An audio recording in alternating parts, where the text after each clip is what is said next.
थंडीचे दिवस आहेत ना, सालासकट उडीद डाळ आहे, तो भाजून असं रवा पाडून घेतलेला आहे. त्याचं मी पिठलं करून दाखवणार आहे. लोखंडी कढई वापरली, फोडणीमध्ये हिंग, जिरे, मीठ, तिखट मीठ घालूनच करणार आहे. लाल तिखट मी वापरते, तुम्ही हिरवी मिरची वापरली तरी चालेल. थोडंसं शेंगदाण्याचं कूट घालते.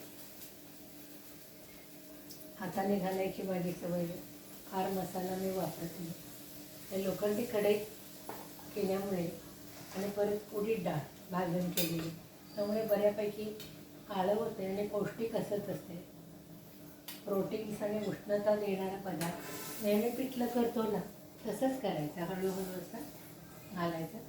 लवकर शिजतं तसं काय नाही. बघून घाला तुम्हाला जेवढं पातळ पाहिजे तसं.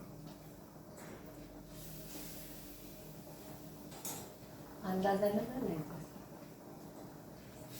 कोथिंबीर करून बघा, ट्राय करा. त्या दिवसात, थंडीच्या दिवसात वरून कोथिंबीर.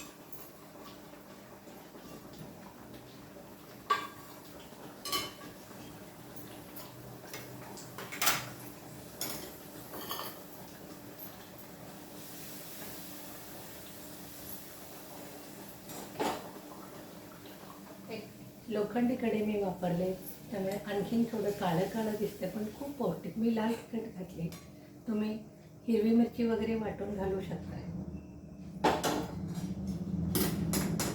परत एकदा सांगते, सालाची उडीद डाळ भाजून घ्या, तो भरडून घ्या मिक्सरला. रवा तुम्ही डांगर वगैरे करत असाल ना तसं.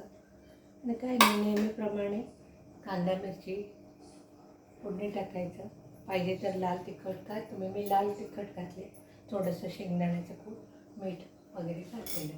गरम गरमच सर्व करायचं. लोखंडी कढईचा कट असंच मी टेबलावर ठेवते आणि असं पुसून घेऊन खातात लोक आमच्याकडे. तुम्ही पण नक्की ट्राय करून बघा. धन्यवाद.